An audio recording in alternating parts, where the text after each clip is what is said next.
Bonsoir Slimane. Bonsoir. C'est donc un parti islamiste radical, le TLP, qui était à la manœuvre et non pas le gouvernement pakistanais. Tout à fait. Et le gouvernement pakistanais est en réalité la première cible de ce parti, de ce groupuscule ultra-réactionnaire, la France étant le prétexte par ricochet. Que se passe-t-il?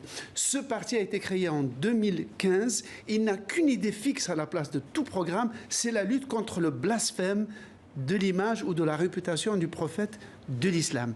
Quand il y a eu l'affaire des caricatures de Charlie l'automne dernier, il avait commencé des manifestations en exigeant du gouvernement le boycott des produits français, mais surtout l'expulsion, rien que ça, de l'ambassadeur de France en fixant l'ultimatum du 20 avril.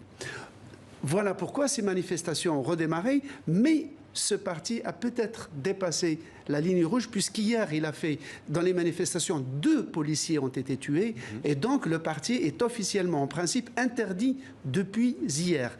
Et la pire chose qui puisse arriver au gouvernement pakistanais, bien qu'il ne soit pas un gouvernement démocratique, c'est ces manifestations et ces vociférations anti-françaises, parce que la France, aujourd'hui, par exemple, Jean-Yves Le Drian, le chef de la diplomatie française, quitte l'Inde, où il est en train de sceller un partenariat stratégique avec l'Inde, donc l'ennemi historique du Pakistan, pour l'océan Indien et l'océan Pacifique.